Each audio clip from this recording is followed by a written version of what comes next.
What happened to Markstrom's left leg as it was pinned up against the goalpost?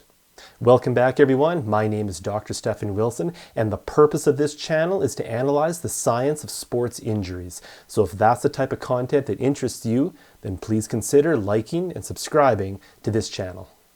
Wednesday night, the Bruins are in New Jersey to take on the Devils, and what we're taking a look at here is the Bruins player number 55 here, Justin Brazeau.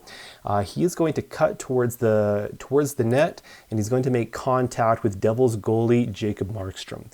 In this play, we can see Brazeau leading with his feet, about to initiate contact with the Devils goalie, and then pinning Markstrom's left leg up against the post there.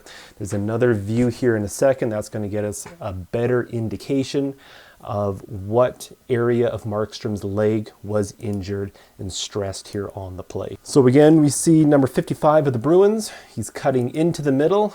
He is going to make contact into the blue paint with it's Brazeau making contact with Markstrom. So the Devils goalie right here, we can see Markstrom's left skate. Right there, it is horizontal with the ice. And then we see Brazeau's that would be his right leg. It's going to make contact with Markstrom's left goalie pad.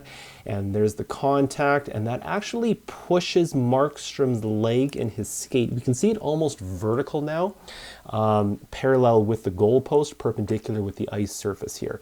So it's that pressure from Brazeau going feet first into Markstrom, pushing his leg up and his foot almost vertical. So what is happening to Markstrom's leg in this position here that is really turning his leg into what we'd call internal rotation, with his toes pointing down and his heel pointing up.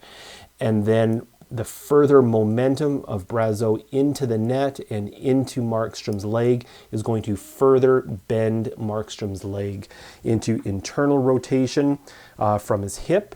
But on his knee, it's going to be an outside-in force, or a lateral to medial force coming from the outside of his knee, and therefore stressing the inside soft connective tissue of Markstrom's left knee. That's going to be his ACL, his anterior cruciate ligament, his MCL, his medial cruciate ligament, and perhaps his medial meniscus here as well. That's the soft cartilage that separates the tibia and the femur inside the actual knee joint.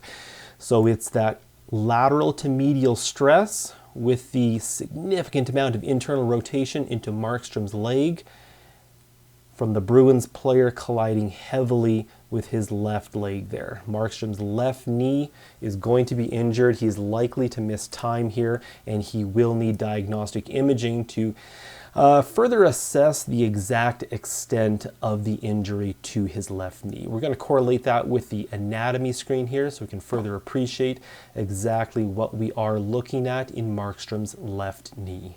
Remember when Bruins player Justin Brazeau collided with him, he did collide with the outside of Markstrom's knee because his leg was in internal rotation, his toes were pointing towards the ice, and his heel was pointing upwards. Therefore, it's this direction that the stress came into his knee from the outside, stressing the inside. It's called a valgus stress, or a lateral to medial stress of Markstrom's left knee.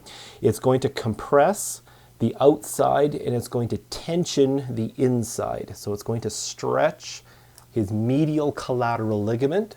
It's going to stretch his anterior cruciate ligament, and it can damage that soft meniscus cartilage right through the center of his knee. All three tissues here are at play at being damaged in this event.